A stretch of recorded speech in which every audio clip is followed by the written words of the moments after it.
নাকা চেকিংয়ে বিস্ফোরক উদ্ধারের পর এবার উদ্ধার বেআইনি পোস্তর খোলা।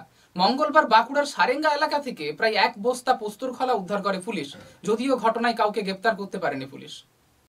বাঁকুড়ায় উদ্ধার লক্ষাধিক টাকার বেআইনি মাদকদ্রব্য। বাঁকুড়ার সারেঙ্গা থানার পুলিশের নাকা চেকিং পোস্টে বিভিন্ন যানবাহনে তল্লাশি অভিযানের সময় একটি যাত্রীবাহী বেসরকারি বাস থেকে 1 বস্তা পোস্তর খোলা উদ্ধার হয় বলে পুলিশ সূত্রে খবর। জানা গেছে, ওই বেসরকারি বাসটি পশ্চিম মেদিনীপুরের আনন্দপুর থেকে বাঁকুড়ার খাতড়া যাচ্ছিল।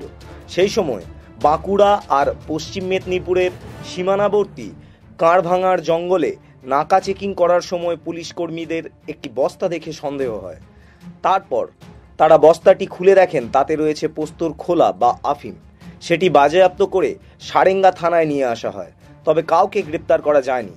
বস্তাটিতে আনুমানিক প্রায় 10 কেজি পোস্তর খোলা ছিল, যার আনুমানিক মূল্য প্রায় লক্ষাধিক টাকা বলে জানিয়েছেন খাতড়ার এসডিপিও বিবেক বার্মা। উল্লেখ্য, এর আগে বাঁকুড়ার বিভিন্ন এলাকা থেকে বেআইনি বিস্ফোরক উদ্ধার হয়েছে। এবার উদ্ধার হলো বেআইনি মাদকদ্রব্য।